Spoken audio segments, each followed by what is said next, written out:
Good afternoon. My name is Malcolm Clemens Young. I'm the Dean of Grace Cathedral here in San Francisco. We're so fortunate to have Governor Jerry Brown as our guest on the forum. Edmund G. Jerry Brown, Jr. is the son of Governor Pat Brown and the great-grandson of August Schuckman, a German immigrant who settled in California during the California Gold Rush. He is the longest-serving governor in California history, first elected at age 36 and again at 72. He has served as Secretary of State, Chairman of the State Democratic Party, Mayor of Oakland, and California Attorney General. Brown has spent over 5 decades in public service tackling climate change and inequality, among many other issues. Today, we're going to be talking about his long career protecting the earth and serving the people of California. Jerry, thanks so much for joining us today. My pleasure. What a pleasure it is to have you. You know, I have all week people have been asking me to get different endorsements and favors from you, and I've been keeping them away from talking to you. But the questions that people most want to know about, in my experience this last week, are questions about the environment.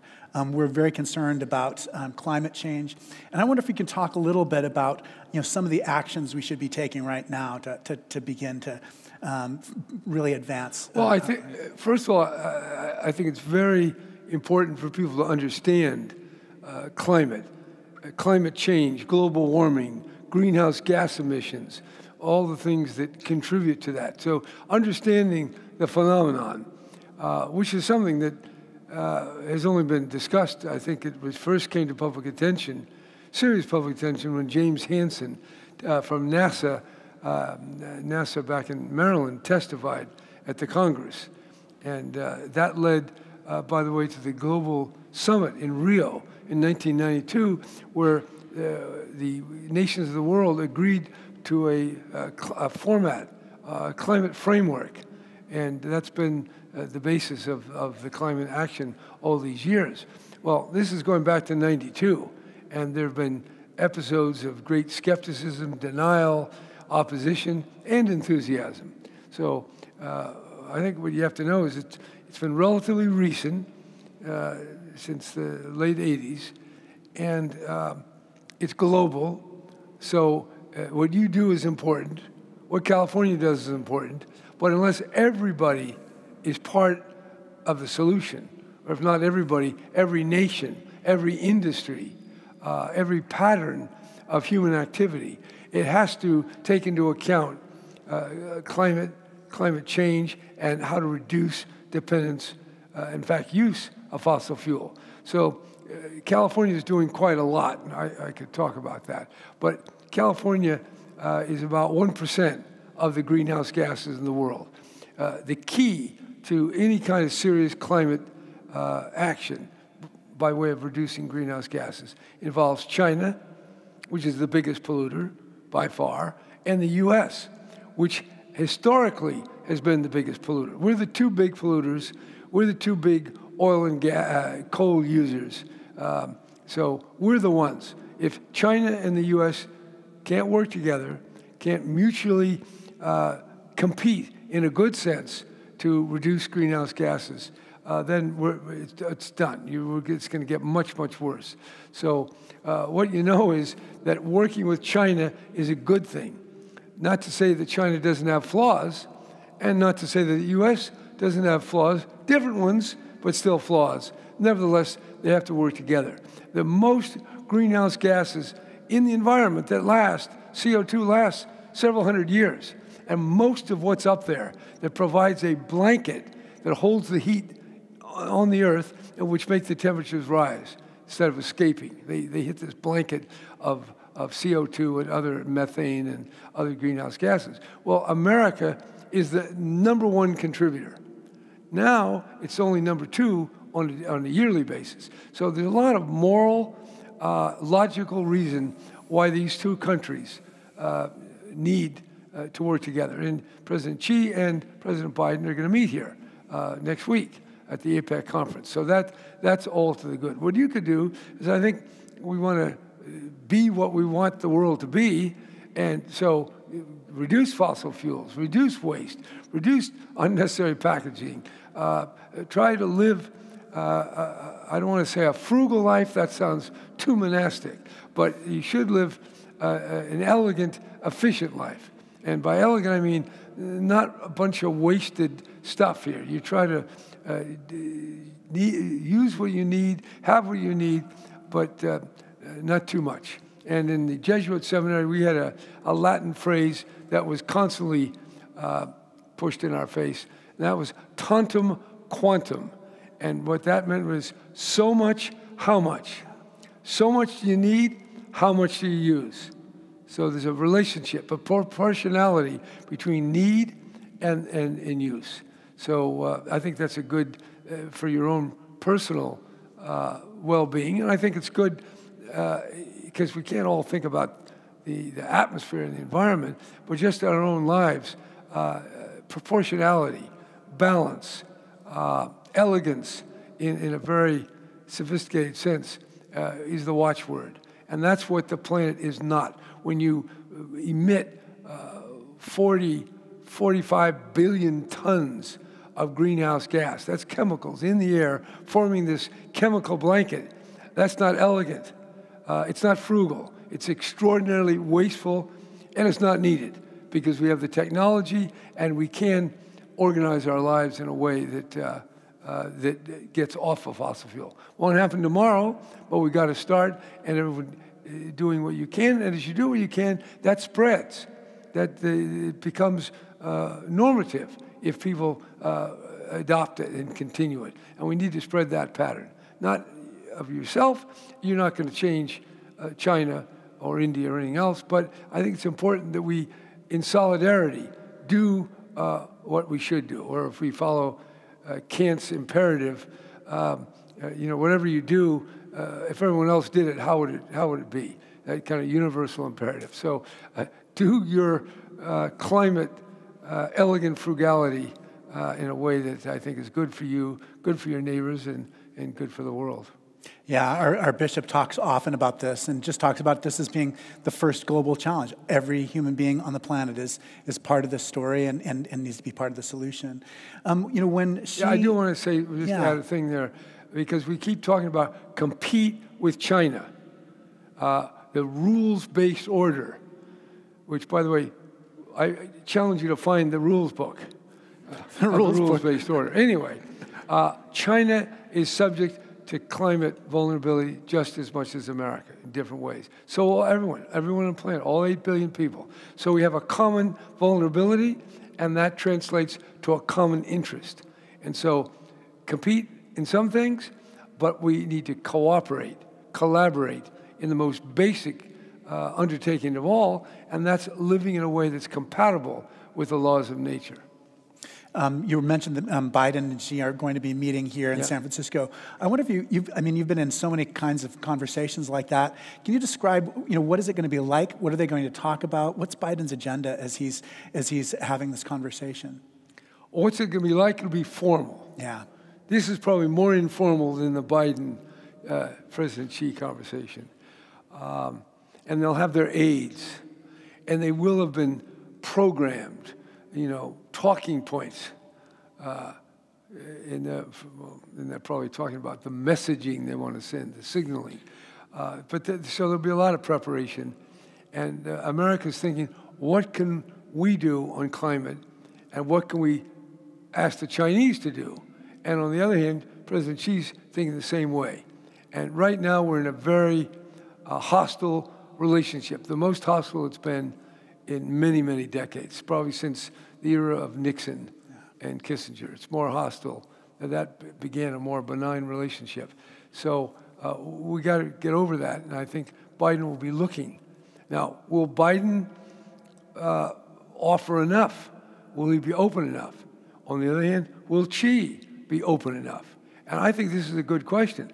Most people that you read or hear about are going to say it's mostly China's fault because we're America, we're the indispensable power, we're the city, shining city on the hill. We're good, and they're bad.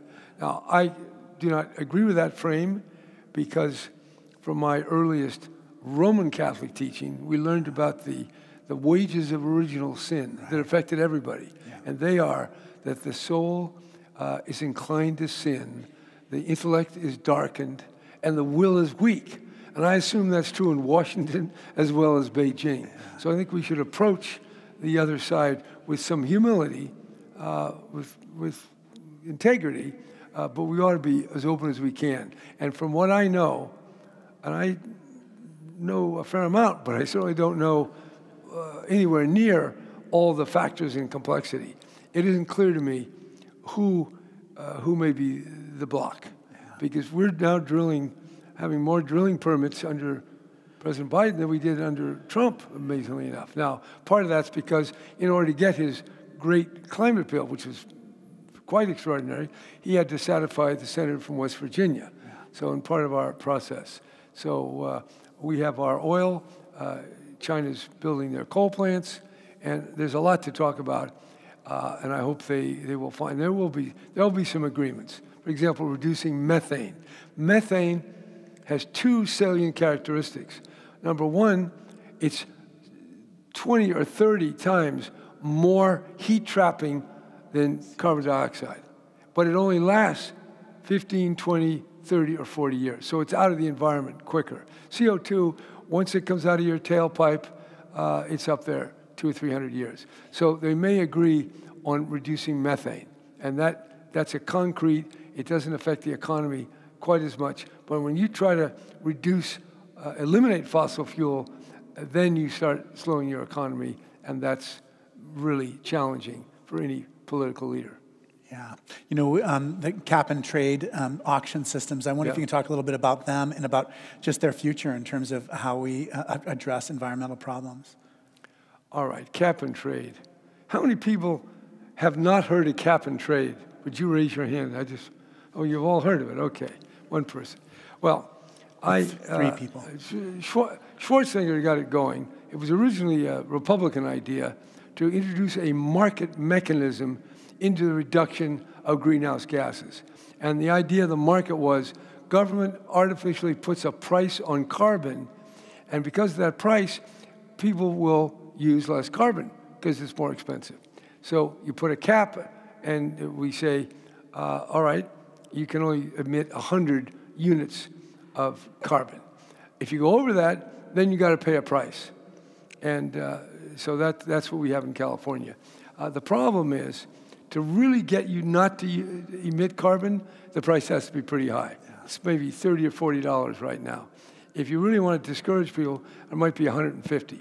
If you do it at 150, your gas could double. All hell will break loose. So the problem with the cap and trade, you can't put too high a price and sustain it from a political, civic point of view. But it does have benefit. There's another type of cap and trade. It's called the low carbon fuel standard.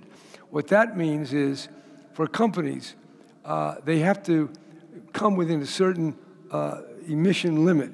If they don't, they have to pay a fee, and the fee goes to other people, like solar companies. People use biofuels. So what that does is it transfers wealth from oil companies, for example, to companies that make electric cars or people that make biodiesel or something like that. So cap and trade collects money for exceeding the cap, and it goes into government. Low carbon fuel doesn't go to government. It moves the money around from the inefficient to the efficient. One other element about cap and trade, when you put the price on it, what you want to do is get people not using it. And other people, they get the benefits. They do get benefits under cap and trade. So the more efficient people who can eliminate carbon dioxide more efficiently, they do more than their share. So on a net basis, you actually get more. Now, one more angle on cap and trade. A lot of people think that legitimates pollution. So that's bad. And a lot of people don't like the fact that we pay to keep plant trees and other kind of things. So it gets a little complicated.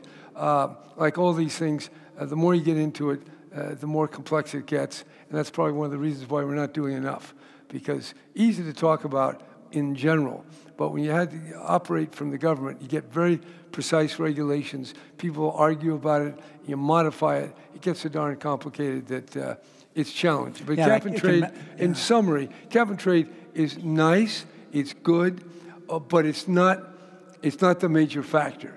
Major factor is stopping using oil and having electric or hydrogen cars. It's having efficient houses. It's walking instead of riding. It's changing the whole pattern. It's changing our shipping, our transportation networks.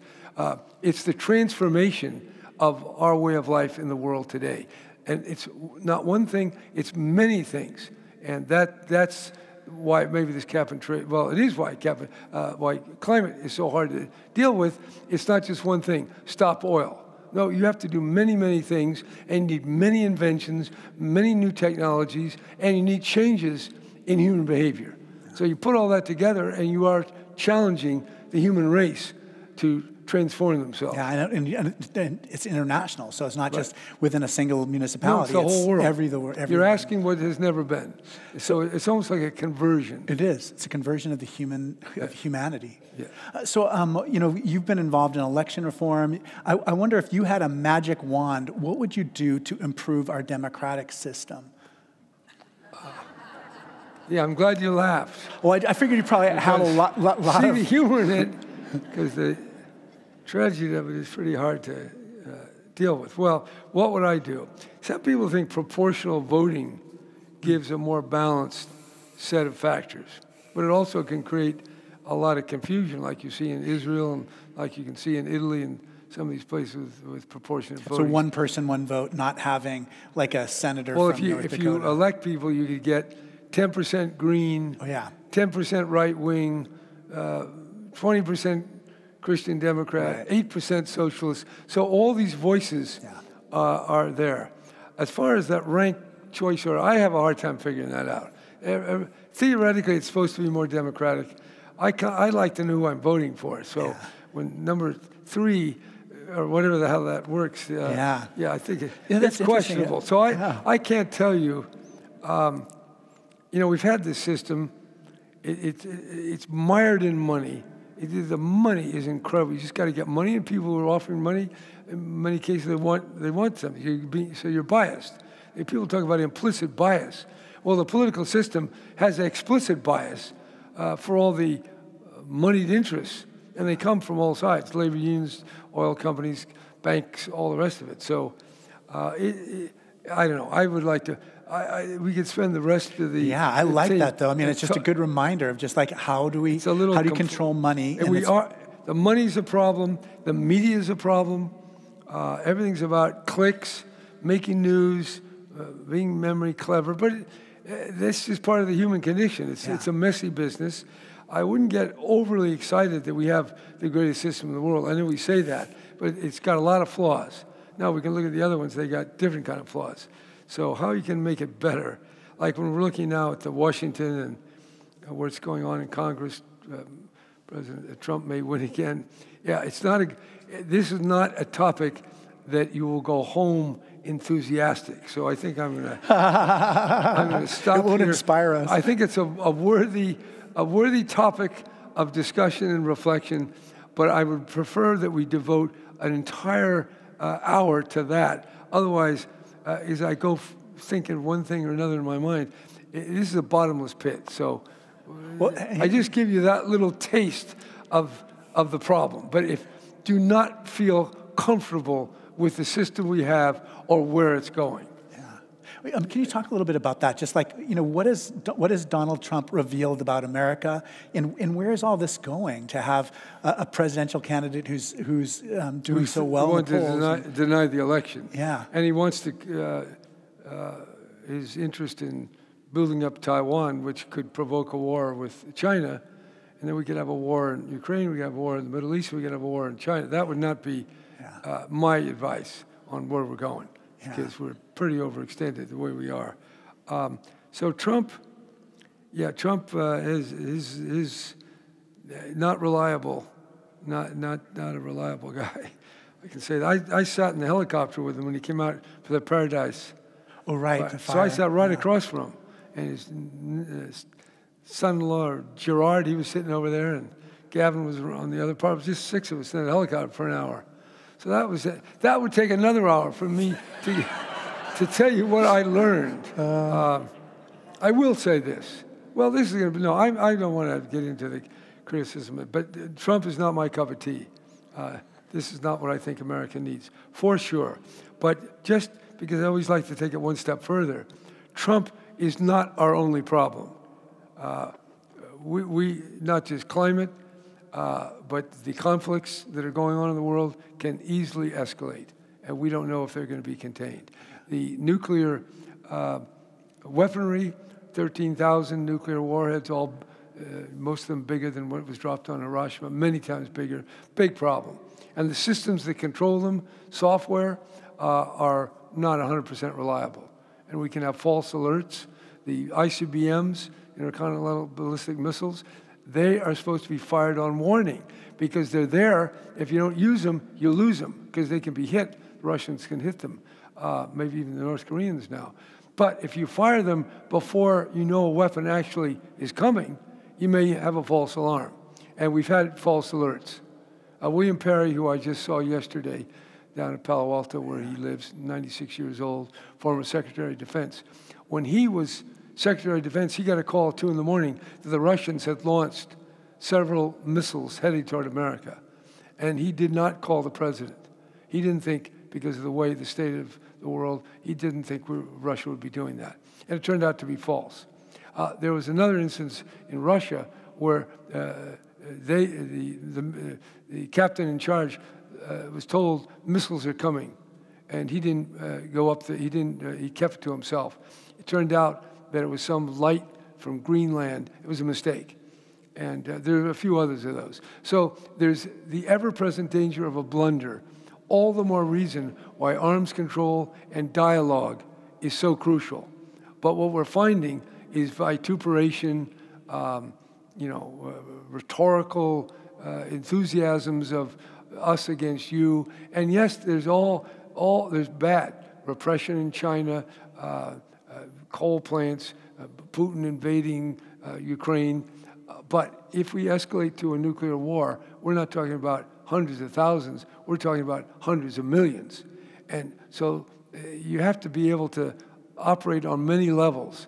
And the news operates on news of the day. What's the big story today? Or what's the big story for this week or this month or this season?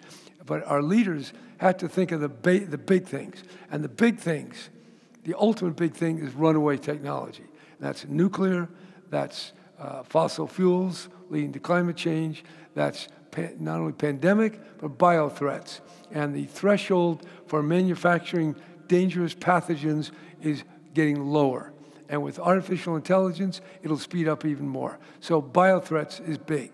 AI is creating a whole new, unpredictable element that will be used to decide, is weapons coming our way? Well, maybe the AI gets it wrong. So that's why people are saying AI really needs to be dealt with, but people aren't quite sure how to do it. And then we're militarizing space. We have our Space Force. Chinese are doing their thing. So we got a lot of, humanity is at a point now where the risks are quite great. And the number one concern has to be minimizing, avoiding those threats. Now, in the middle of all that is, of course, you have inequity and social injustice. I didn't even talk about that. So that's another, a whole nother matter. But there's a lot. And our politics is not that sophisticated that these kind of issues can be talked about, because things have to be reduced to a soundbite. The very simple statements in these debates and the news of the day. So yeah, our system depends on public opinion, but public opinion is eminently manipulatable in many respects. Yeah, and in many ways, I think that gross income inequality and wealth inequality is destructive to our democracy. That's destructive too. It not only people suffer, but their suffer is going to engender ever greater resentment and instability in the system. Yeah. It's very hard to have a system with some having so much and many having nothing, and then many on the edge. Yeah.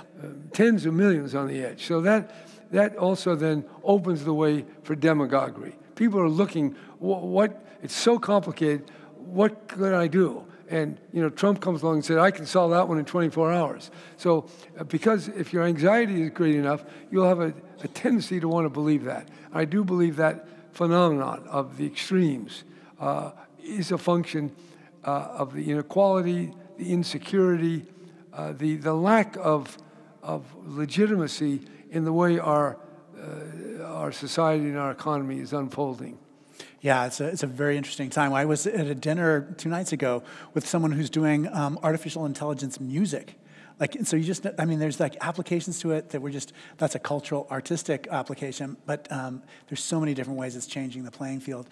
Just a mind a little incident. When I was a senior in high school, my English teacher for one of our exams asked each student to write their impression of a green leaf. And I always felt that my impression was very deficient.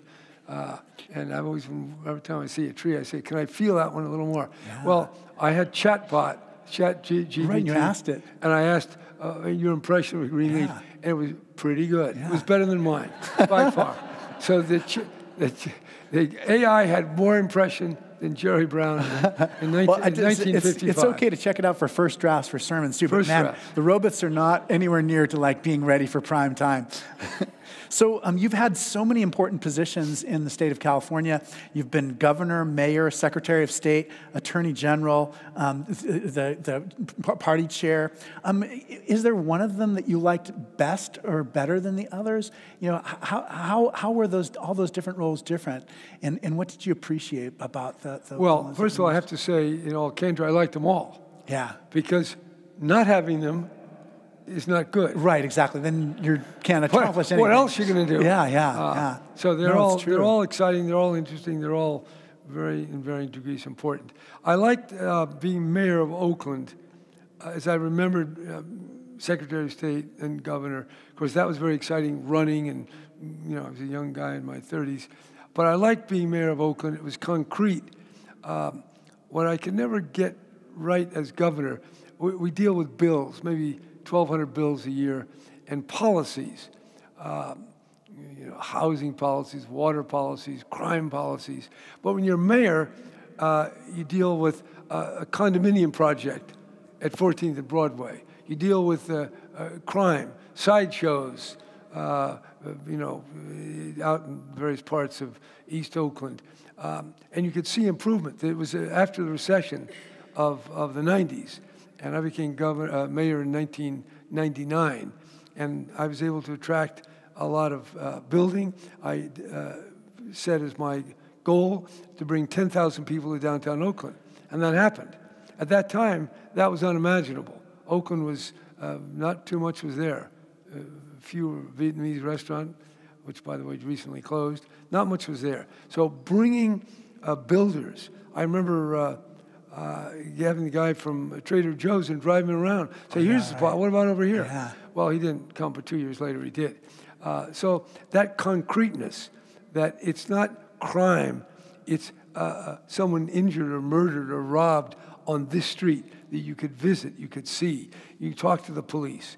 And so it had concreteness, whereas governor, you're talking about an overall law, but you're not watching it. Also, you have to go places. You have to get in a plane, go to Los Angeles, San Diego. But as mayor, in 15 minutes, you can go from the Bay to San Leandro. You can cover Oakland just in minutes. So I like that. I like not having to get on a train. I like being there, and I could walk to work. I lived only a few blocks. So yeah, I like that. Now, having said all that, I don't want to go back and be mayor of Oakland. Certainly not now. But then I got to be governor. That was I started to say fun, but it was. It was very, what was unique is to have been governor and finished in January of 1983, and then come back in January of 2011. So that's 28 years. And I had a lot of experiences, time to reflect on what worked, what didn't work. And so that, going back in the exact same office that I was in before, same place, that was, it's like kind of going back in time. So the years between, I mean, how did they prepare you, and how is it different the second time being governor than it was the first time just being? Well, the difference between being, I guess I was 42 when I left.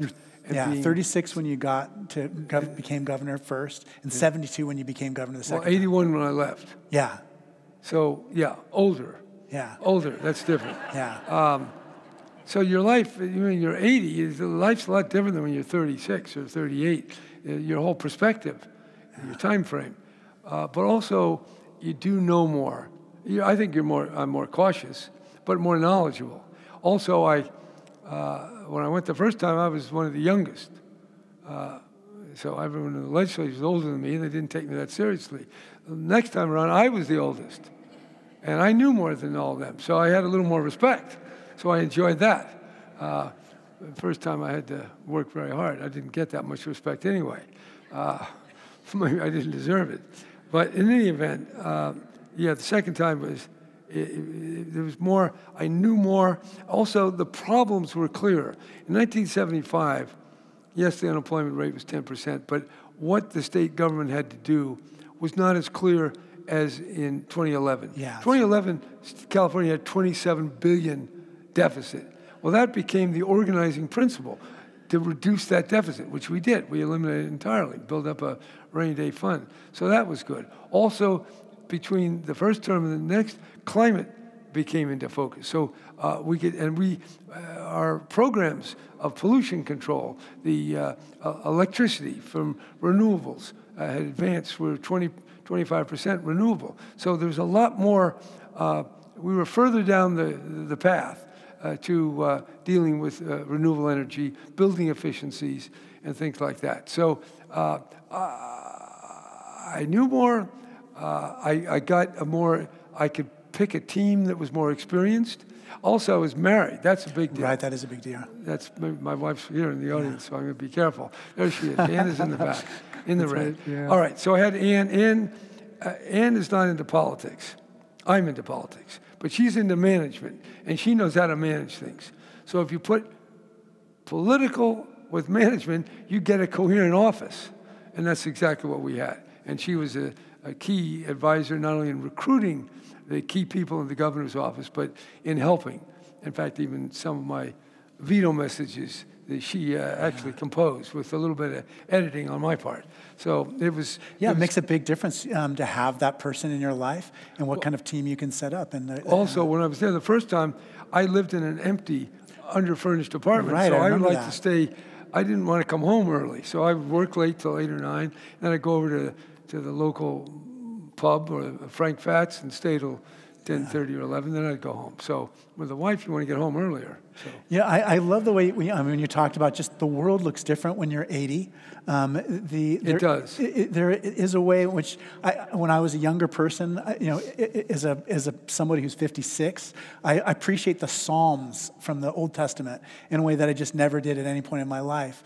And so my spiritual life is changing and evolving. And I wonder if yours is too, or is it just a fairly constant thing, or Well, it's not constant. Yeah. I can assure you, my attitude or consciousness going to Sacred Heart Novitiate on August 14th, 1956 is profoundly different than sitting here this afternoon. Also, so many experiences. I spent 6 months in Kamakura, Japan, practicing Zen meditation under a Zen teacher there. 2 Zen teachers. One was a Buddhist lay teacher, Yamada Roshi, and the other was a German Jesuit, Father Emile Lassalle, and he had taken to the practice of Zen as a Jesuit priest. And both those men were extraordinary.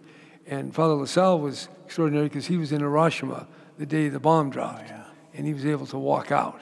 And talking to him about that is quite moving. So also, just from a meditation point of view, the Ignatian meditation, if you look through the spiritual exercise, is about forming images. Right. You might conceive in your mind the wedding feast of Cana, and then you think about that and what lessons you might derive.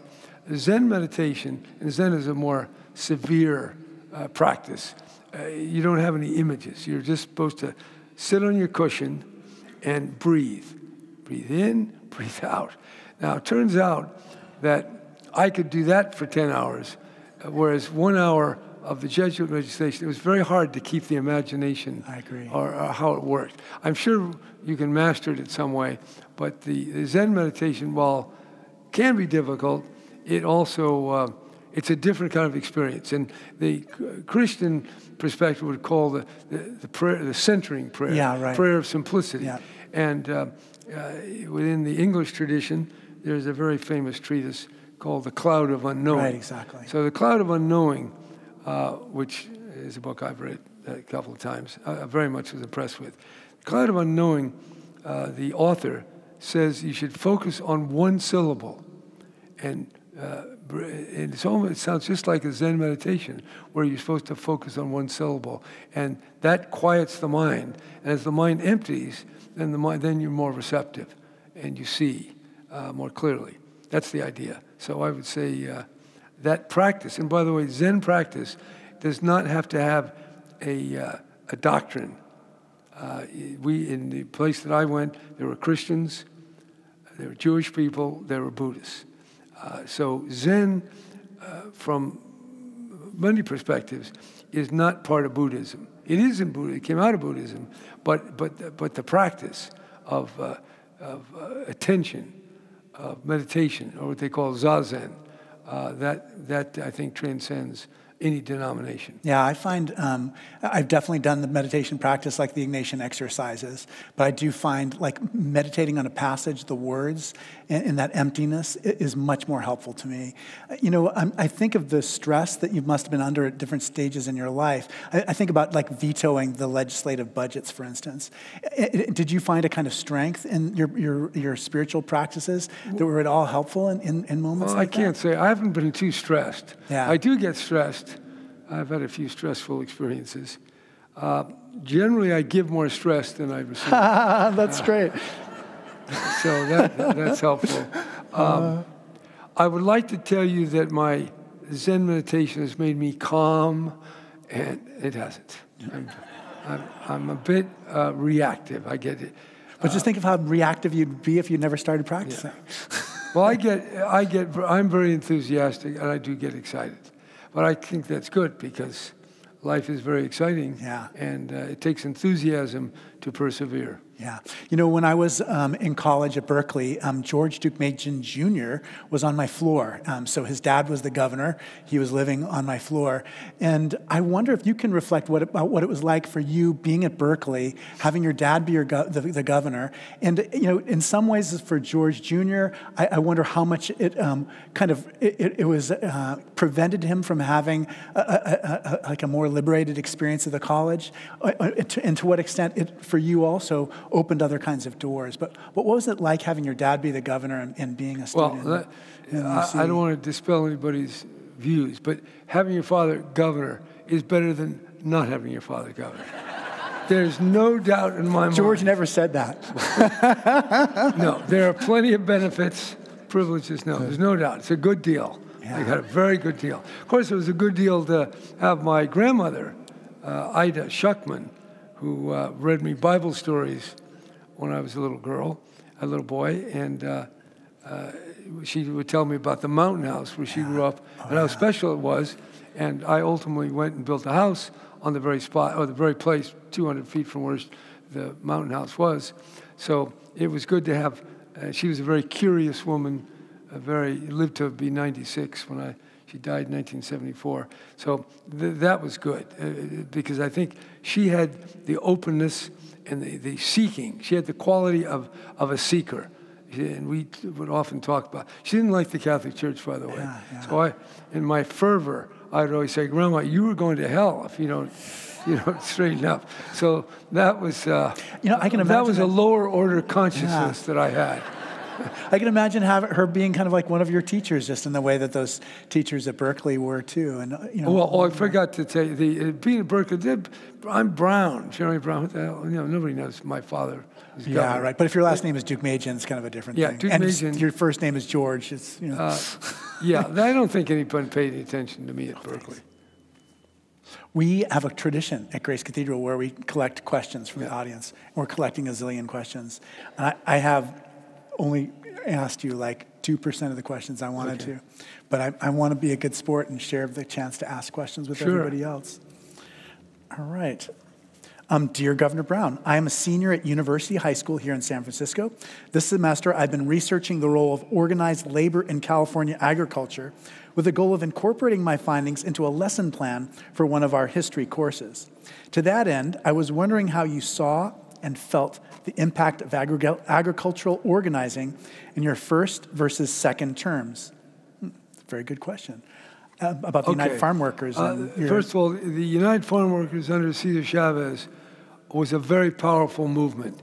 The AFL-CIO had tried to organize in the fields of California, and they totally failed. It wasn't Chavez started, but actually there was a Filipino named Larry Itiong. And Larry is the one who called the strike, and Cesar joined it. And that started off the UFW. But this was the time, I think it was after the Bracero program had been shut down by the Democrats in Washington. And so farm labor was in short supply. So that gave the unions some leverage. And then they developed, then Chavez, very charismatic, very focused, and attracted incredible talent. $5 a week, room and board. He had lawyers from Yale, from Harvard, incredible. And they just wore down the Teamsters, and they were quite extraordinary. They won hundreds of elections. But the way it evolved, and that's a whole long story. Miriam Powell has a biography of Cesar Chavez, which is pretty good, very good, which will explain all that. But the union, ultimately, it's much weaker than it was then. There's maybe 4,000 or 5,000 members, and there's a lot of reasons for that. It's very hard to organize unions, and it's very hard to organize in the fields, and it's very hard to organize with people who, many who are not here legally. They're not, and so where we are now, the farm labor had a few years of success, has enabled the farm workers to continue as an institution, and it's been modified, strengthened in recent years. But I would say that, like much of organized labor outside the public sector, the UFW has a lot of challenges. At the first time, it was the Teamsters who were trying to destroy them. And that took a lot of energy, just fighting the Teamsters, and they were fighting the growers. So it was quite it's an interesting topic, and I would commend you for doing a history plan on that one. Yeah, me too. I look forward to reading the paper. What were your experiences of Cesar Chavez and the different people who were active in that movement? Cesar, first of all, I'd say he's very impressive. I'd use the term charismatic. That word isn't. That's a religious term that's used in the New Testament, so I'm always kind of wary about using it. But he had an aura. I mean, if I were to ask you, who are the people that I've had were charismatic? I mean, I can name on one hand. I met John Kennedy. He had an aura about him that other politicians, they just don't. Mother Teresa, and Cesar Chavez. I remember I saw him for the first time. He had his plaid shirt on, and he walked through a home that my father was using in his 1962 campaign in Los Angeles. He just walked in, and all these guys were in suits, and Chavez is a short guy. He stands out. And I don't want to compare him because Mother Teresa is on a whole nother level. But when I saw Mother Teresa in Rome, in the Vatican, where she was setting up a home facility to help the poor, the Pope walks in, and Mother Teresa walks in. All the eyes were on the woman with the blue and white sari, not the Pope. So she exuded more, I mean, something. And Cesar, he had that feeling. So talking to him was interesting. I tried to talk him out of a couple of things, which I failed at. But he had flaws. He had serious flaws. And I would say at this point in my life, I realize everybody's got flaws. It's very rare, and they have all these exposés on people. Well, don't be surprised. There are very few probably there's no perfect people, and there are many people who do pretty good, but do some bad things as well. So, but Cesar was, to be able to be a farm worker and to build that movement, virtually from nowhere, and become a worldwide figure. That's something. I don't know what that is. Not everybody does that. And very few people do that. You met Dorothy Day, too. What was she like as a person? Dorothy Day is another one. I actually went down on a field trip from Stiles Hall to join strawberry pickers in Stockton before Chavez. This was 1960. There was no Cesar Chavez that I knew about then. Anyway, so we stayed there. In fact, we slept on the platform, a deck of a church down there, a country church, wood frame church. Anyway, she came the next day. We sat around, and she sat in a chair, and she talked about us. And I can't remember what she said, but I know it was very inspiring. And I went up to her afterwards, and I said, how can I learn more about what you're telling us? And she said, read Paths in Utopia, which is a book by Martin Buber, written in 1945. Paths in Utopia, about utopian socialist experiments. And so I read, it's not an easy book to read. I've read it twice. And so that's what I got from Mother Teresa. You know, we have an image of Martin Buber in the stained glass window over there. So he's wearing on your way out, everybody's going to look at Martin Buber. He's wearing a brown suit, and he has a little Star of David in the right next to him. So he was, but she was, you know, she walked around, she would visit the poor people, she said, the Catholic worker movement. And that, in my mind, the Catholic movement was a very romantic idea. You're helping the poor, and she went all around the country. So she's another one. These are rare people. They don't make it. She's an original, for sure. And she got along with Cardinal Spellman, interestingly enough, and she protested the bomb shelters. But he always protected her, which was interesting because he was a very conservative guy. He was pro-Vietnam War. She was totally against all that. But he could see what we called, I don't know if we still use the word sanctity, but she had that, for sure. It's a good word. Okay, here's another question from another guest. Gregory Bateson said the major problems today are a result of the difference between the way we think and how the world works. Oh, Immanuel Kant says that too. What would you suggest as one way we might think differently? Well, I know Gregory Bates. I knew him. He died in 1980. I was with him 2 days before he died, and you could hardly hear him. I leaned down, and the last thing I heard him say was, "Are there more angels?" Yeah. And then he said, "It's okay." That's Gregory Bates. He came from 5 generations of atheists, English atheists. And he did say our thinking is muddled, deeply muddled, and we don't understand how living systems work. Now, what did he say were ways of getting a clearer thinking? He gave a couple examples. Religious experience, nature, watching animals, art. Art works on a different process. Understanding your dreams, trying to see things that don't follow your logical, cost-benefit, materialistic, kind of grabby mind. And if you look at animals, they don't have as much, they don't have neurosis like we do. So watch how animals function. Not to say they don't. I have some very nice dogs, and they're very sweet, but if they get a squirrel, they kill it very quickly. So they're predators. Nevertheless, Bateson did say in one of his essays, he wrote the book Steps to an Ecology of Mind. He has an essay in there where he talks about dreams, religion, art, love, not the grabby, the logic.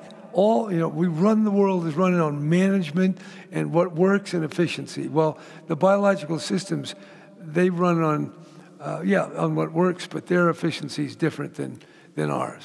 Yeah. So we're going kind of moving into the speed round because we have a lot of questions. Go ahead. So what is your, Governor Brown, what is your position on reformations for African Americans, descendants of enslaved people? Do you support proposals by the California Reparation Task Force? I've not read it all, and I haven't even read any of it. I just read the stories about it.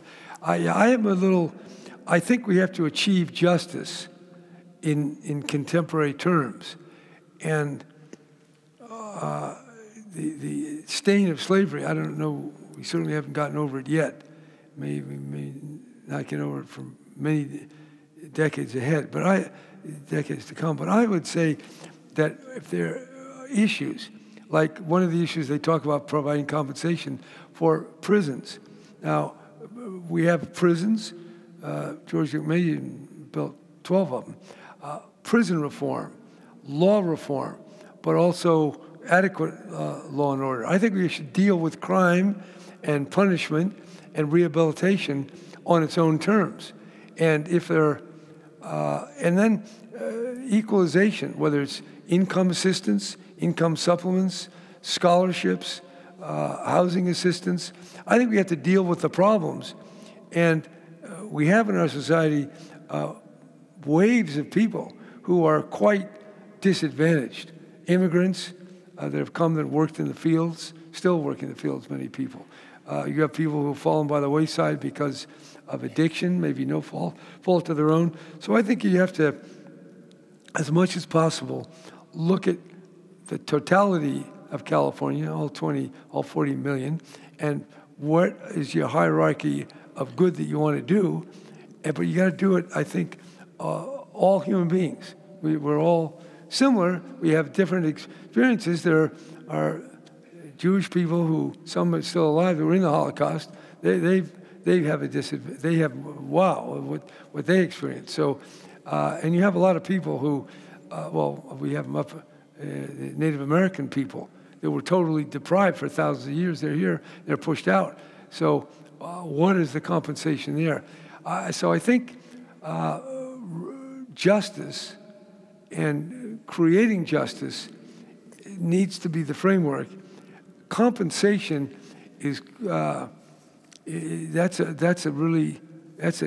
difficult thought. We have these things in the tort law where they give you money for pain and suffering. And so what is suffering worth? I've always had some difficulty with that. So how we deal with that. So I would say there's ills. For example, I have a school that I created, the Oakland Military Institute. We have 550 kids. We have a number of African-American kids, majority Latinos. And we have a majority of kids not on grade level. And I've been working in that school for 21 years. I've raised $18 million for it. I'm striving as hard as I can. And so you tell me, how do we get the tutors? How do we get the best teachers? How do we get good administrators? How do we get curricula? How do you get materials? Do you do after school? What kinds of activities? That's the work. And that's everyone in there can benefit. And they have different needs. Some kids, not just a few, big numbers come out of Oakland schools 2, 3, and 4 years behind. They're in the 7th grade. They can't do 7 times 6. They can barely read. And we got to work at that. So that's the problem. How do you teach reading? What about people low motivated? What about families that are under tremendous stress, that are moving all the time, or even homeless, foster care? So there's plenty of problems to deal with the actual problem itself, whatever it is. Is it a house? Is it a disease? Is it an injury? Is it educational gaps? And that's the way I would approach how you deal with all this stuff. Yeah. Yeah, I just because I've studied so much for today to prepare, I have read things that you've written about addressing problems at the most local level with the people who are most actively involved in the issues. But here's another question. This is about high-speed rail. As governor, you were at times outspoken proponent of high-speed rail. How do you feel about the current state of the California high-speed rail project, and what do you think needs to happen to make the project a success? Well, I like high-speed rail. I think it's good. It's inevitable. Not inevitable, but it's certainly, we can't constantly build more cars and have them on the freeway. So even if you get clean cars, if you go from, almost everybody having a car to everybody having 2 cars, or there's too many driving around, trains are a good thing. China has 20,000 miles of high-speed rail, 20,000 miles. We don't have one, and yet we're supposed to be the superpower. So I do think it's good. It will allow people to live in the Central Valley and work in Silicon Valley. It will reduce, not eliminate, but reduce dependency on the car. And I can tell you, since I've ridden in the high-speed rail in Japan, the bullet train. I've ridden in the train in France and in China. It's very pleasant. It's much better than driving. And so, anyway, I think it's a good thing. Do we have the money? Not enough money. It costs a lot of money. Everything's overrun. The BART project was overrun. The Panama Canal project. And whatever we're building, it's always more expensive. The big dig in Boston, that ended up costing 10 or 11 billion, digging a tunnel under Boston. Actually, it's pretty nice. So it's expensive, but that's the way projects go today with all the different rules. I think it's worth it. I think we can afford it. And it will take federal government stepping up to the plate as well. And then California has to do its part. Here's a question. Has California passed its halcyon days? If not, what is it that bodes well for the state? Like, how are we? I have no idea when our halcyon days were. It's right now for me. Remember, the halcyon days were when my father was building freeways, I guess. But, yeah, right. But, you know, you also had redlined district. You had a lot of issues. So, we don't want to get nostalgic about the past or too fearful about the future. I like that. That's a good answer, that there are no especially good days. These are the days that we have. Yeah, and it's not over. It's not over until it's over. Yeah, you know, exactly. It could be over. It could be over tomorrow. If one of these nuclear bombs they let loose, we're done. And that's a real possibility. Yeah. I do want to plug, this is one of the most serious concerns I have. Our leaders don't seem to be adequately concerned.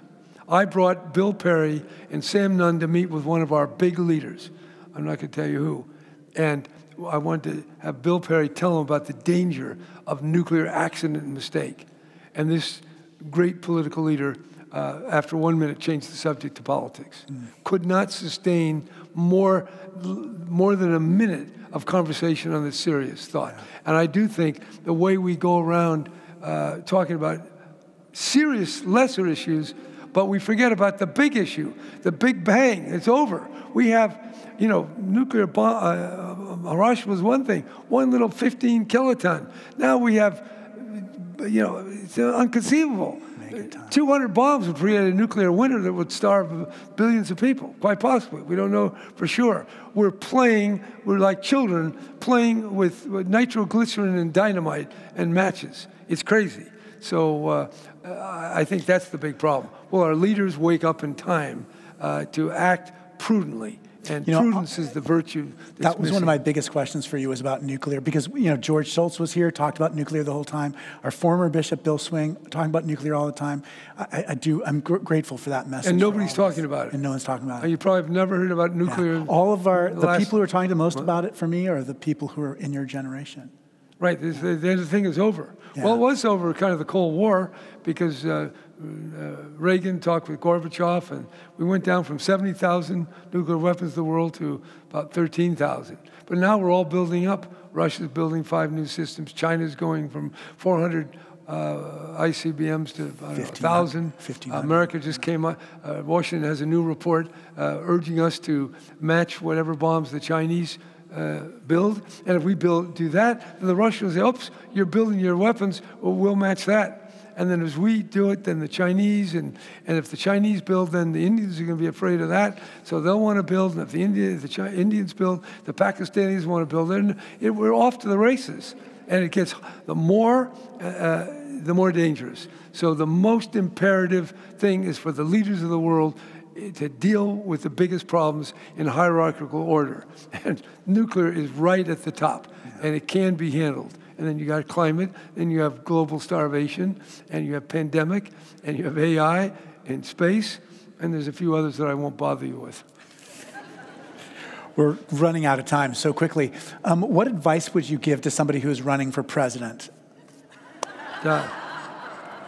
What advice would I give? Well, what advice would I give? It's such a gauntlet that you have to run. The most important lesson I learned is don't say something stupid. Or don't screw up, because the blunder is far more memorable. That's real big news. Your good idea, your well thought out program, it's not news.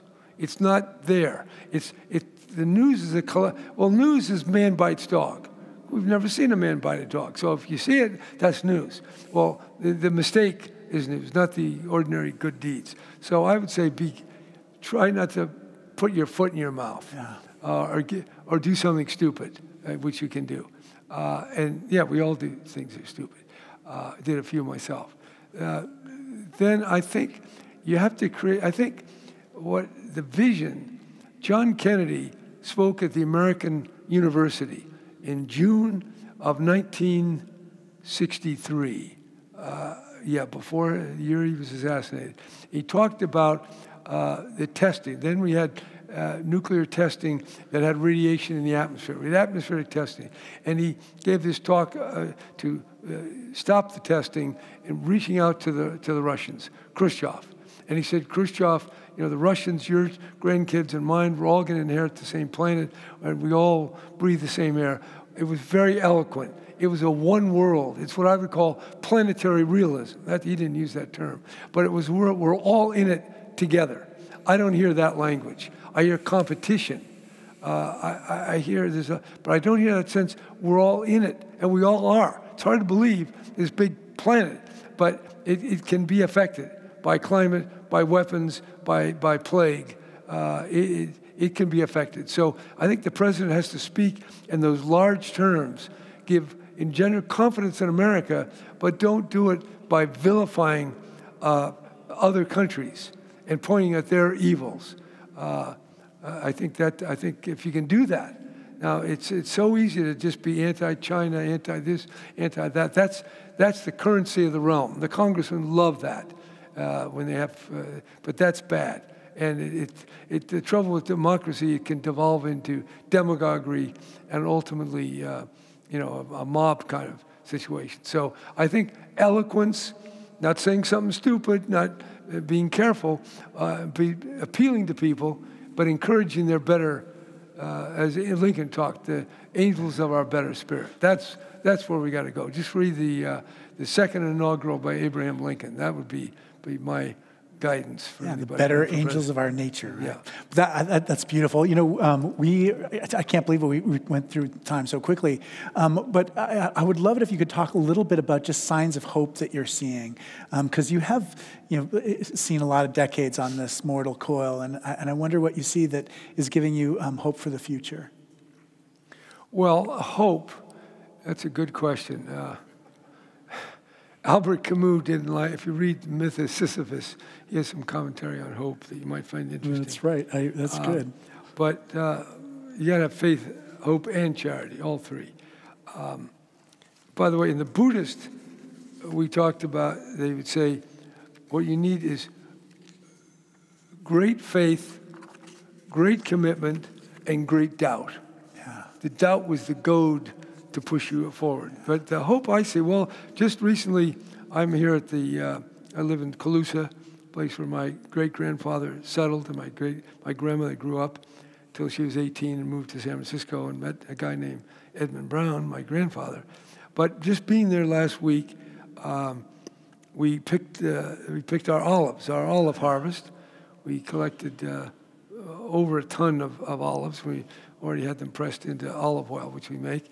Just that experience of taking the fruit of the vine and being with, we had about 60 other people, all volunteering and sharing it together. There's a sense there that it certainly feels good. Now, and I think being on the land, seeing the moon come up, the moon wax and wane, the stars come out at night, just seeing nature and being aware of what went before and it gives you a sense that something's coming after. Looking at the news, I don't have a television there, so I don't watch any television news, zero. So that gives me hope. But I think I wouldn't look to read about politics if you want to deepen your hope. I would pick some spiritual treatises that I think you'll find a more fruitful avenue than today's stuff, because it's just one story after another, Anyway, well, it's so good to be just.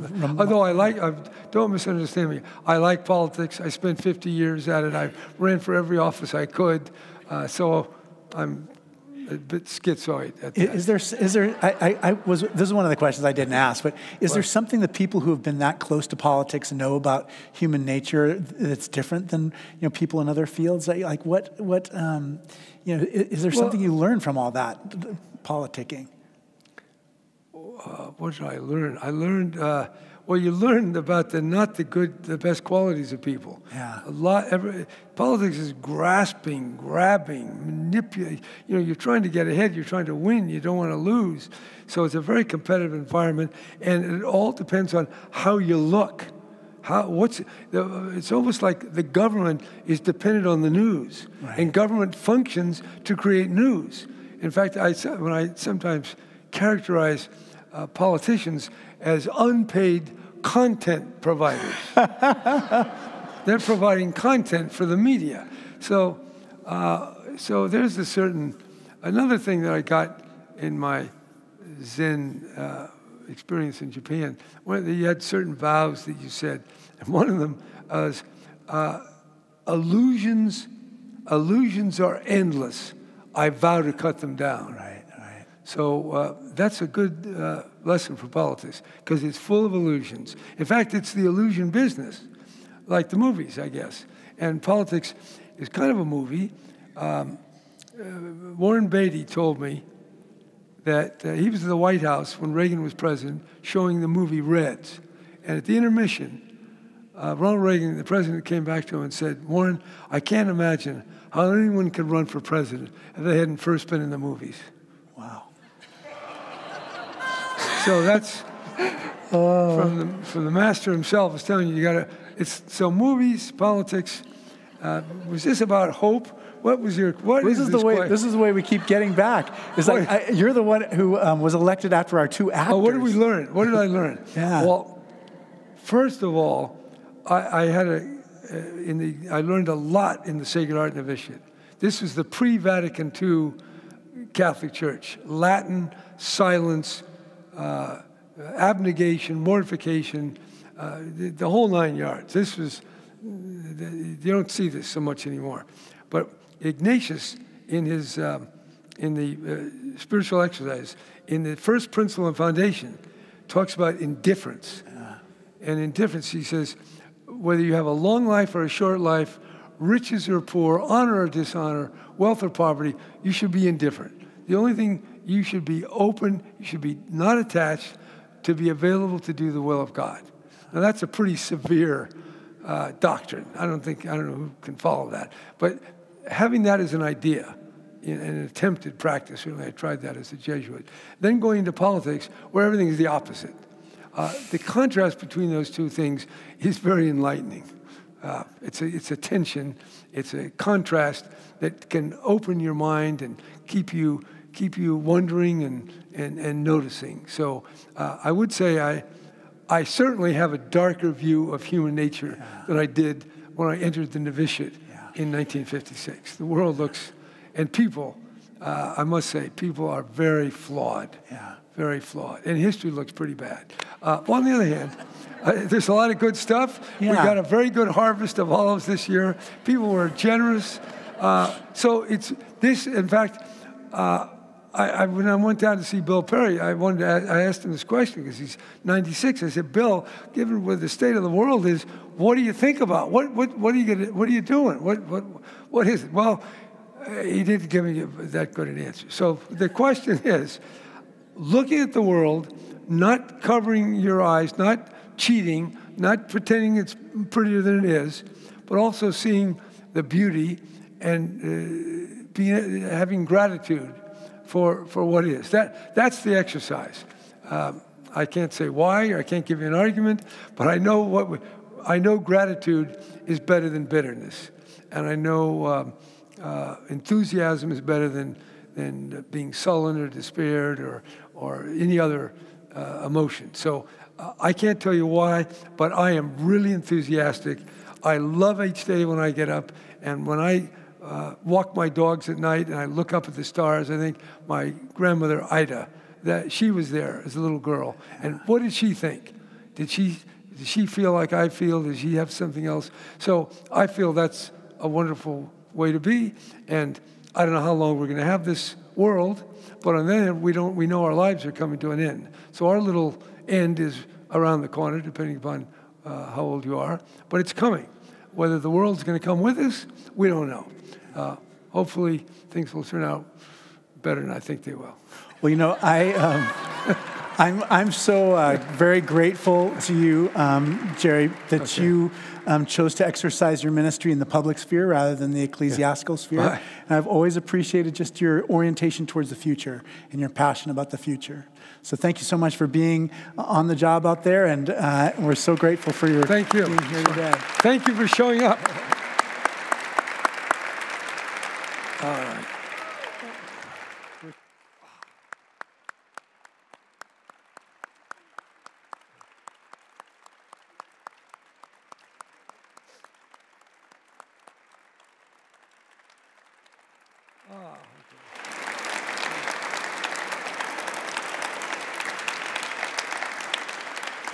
So next week on the forum at 9:30 in the morning, we'll have Raven Chacon on. He's a Navajo artist. His music is going to be performed this next week. You can come learn more about him next week.